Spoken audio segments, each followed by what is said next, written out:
Today's chapter is 2 Samuel 13. Amnon rapes Tamar. Some time passed. David's son Absalom had a beautiful sister named Tamar, and David's son Amnon was infatuated with her. Amnon was frustrated to the point of making himself sick over his sister Tamar, because she was a virgin, but it seemed impossible to do anything to her. Amnon had a friend named Jonadab, a son of David's brother Shimeah. Jonadab was a very shrewd man, and he asked Amnon, "Why are you, the king's son, so miserable every morning? Won't you tell me?" Amnon replied, "I'm in love with Tamar, my brother Absalom's sister." Jonadab said to him, "Lie down on your bed and pretend you're sick. When your father comes to see you, say to him, 'Please let my sister Tamar come and give me something to eat. Let her prepare a meal in my presence so I can watch and eat from her hand.'" So Amnon lay down and pretended to be sick. When the king came to see him, Amnon said to him, "Please let my sister Tamar come and make a couple of cakes in my presence so I can eat from her hand." David sent word to Tamar at the palace, "Please go to your brother Amnon's house and prepare a meal for him." Then Tamar went to his house while Amnon was lying down. She took dough, kneaded it, made cakes in his presence, and baked them. She brought the pan and set it down in front of him, but he refused to eat. Amnon said, "Everyone leave me." And everyone left him. "Bring the meal to the bedroom," Amnon told Tamar, "so I can eat from your hand." Tamar took the cakes she had made and went to her brother Amnon's bedroom. When she brought them to him, he grabbed her and said, "Come, sleep with me, my sister." "Don't, my brother," she cried. "Don't disgrace me, for such a thing should never be done in Israel. Don't commit this outrage. Where could I ever go with my humiliation? And you would be like one of the outrageous fools in Israel. Please, speak to the king, for he won't keep me from you." But he refused to listen to her, and because he was stronger than she was, he disgraced her by raping her. So Amnon hated Tamar with such intensity that the hatred he hated her with was greater than the love he had loved her with. "Get out of here," he said. "No," she cried, "sending me away is much worse than the great wrong you've already done to me."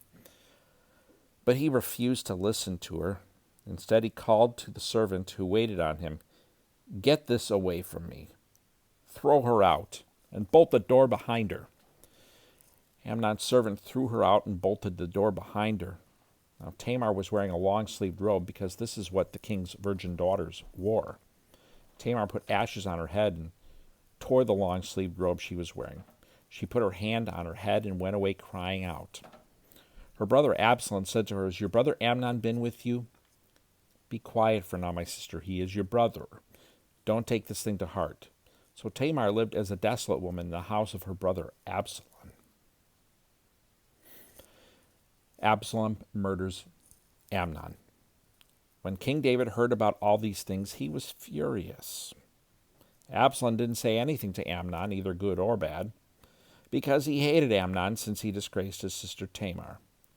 2 years later, Absalom's sheep shearers were at Baal Hazor, near Ephraim, and Absalom invited all the king's sons. Then he went to the king and said, "Your servant has just hired sheep shearers. Will the king and his servants please come with your servant?" The king replied to Absalom, "No, my son, we should not all go, or we would be a burden to you." Although Absalom urged him, he wasn't willing to go, though he did bless him. "If not," Absalom said, "please let my brother Amnon go with us." The king asked him, "Why should he go with you?" But Absalom urged him, so that he sent Amnon and all the king's sons. Now Absalom commanded his young men, "Watch Amnon until he is in a good mood from the wine. When I order you to strike Amnon, then kill him. Don't be afraid. Am I not the one who has commanded you? Be strong and valiant." So Absalom's young men did to Amnon just as Absalom had commanded. Then all the rest of the king's sons got up, and each fled on his mule. While they were on their way, a report reached David. Absalom struck down all the king's sons. Not even one of them survived. In response, the king stood up, tore his clothes, and lay down on the ground, and all his servants stood by with their clothes torn. But Jonadab, son of David's brother Shimeah, spoke up, "My lord must not think they have killed all the young men, the king's sons, because only Amnon is dead. In fact, Absalom has planned this ever since the day Amnon disgraced his sister Tamar. So now, my lord the king, don't take seriously the report that says all the king's sons are dead. Only Amnon is dead." Meanwhile, Absalom had fled.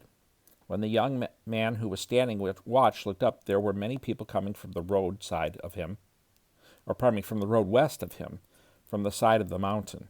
Jonadab said to the king, "Look, the king's sons have come. It's exactly as your servant said, or it's exactly like your servant said."